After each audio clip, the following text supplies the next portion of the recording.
Hydrangeas.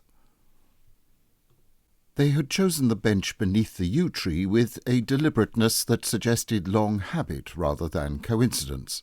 It was, after all, the only bench in the churchyard that afforded both a view of the lich gate and a respectable distance from the more recently occupied plots. "You are punctual," said Mrs. Alvington, arranging herself with an air of possession that implied the bench had been installed for her exclusive use. "I've always found tardiness an unattractive trait," replied Colonel Fanshawe, seating himself at the opposite end with a precision that suggested he would have preferred a separate bench entirely, "though one meets it frequently in certain quarters."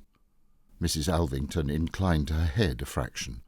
"One meets many regrettable things in certain quarters." There was a silence, filled not so much with awkwardness as with a mutual inventory of grievances. "I understand," Mrs. Alvington resumed, "that you continue to maintain your opinion about the unfortunate incident with the hydrangeas."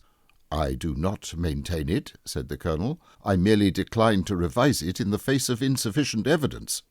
"The evidence," she said coolly, "was entirely sufficient to any one not predisposed to hostility. My predispositions, madam, were formed by long acquaintance, and mine," she returned, "by longer endurance."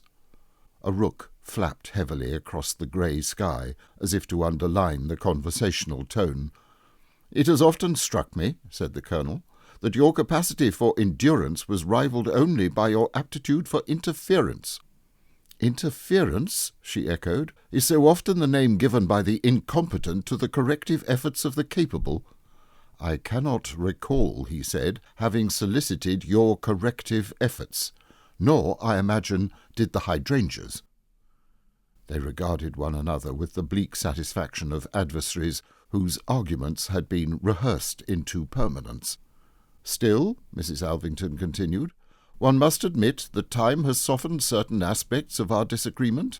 "Time," said the Colonel, "has merely rendered them less actionable." Another pause followed, this one less charged, as though both parties had arrived at a familiar plateau of animosity from which no fresh ascent was possible. "I dare say," she said at length, "we might have managed a civility of sorts under different circumstances." "I have always found different circumstances to be an overrated remedy," he replied. "They tend to produce different difficulties rather than improved dispositions." "How very like you to find consistency where others might find hope." "And how very like you," he said, "to mistake persistence for virtue." The church clock struck the quarter hour with a dutiful lack of enthusiasm. "It grows late," observed Mrs. Alvington. "For some purposes," said the Colonel, rising, "though for others one might say it has been late for a considerable time." She stood also, smoothing an imaginary crease. "We shall no doubt resume this discussion," she said, "at our usual hour." "I should not like to deprive you of the opportunity," he replied. They moved away from the bench in opposite directions, their paths curving with a curious inevitability toward the older, less tended part of the churchyard, where the stones leaned at angles suggestive of long familiarity with neglect. And if the casual observer had wondered why neither of them had ever been seen to arrive or depart through the lich gate, he might have found his answer in the simple fact that both their names had long been chiselled on the weathered headstones they passed each evening on their way to the bench.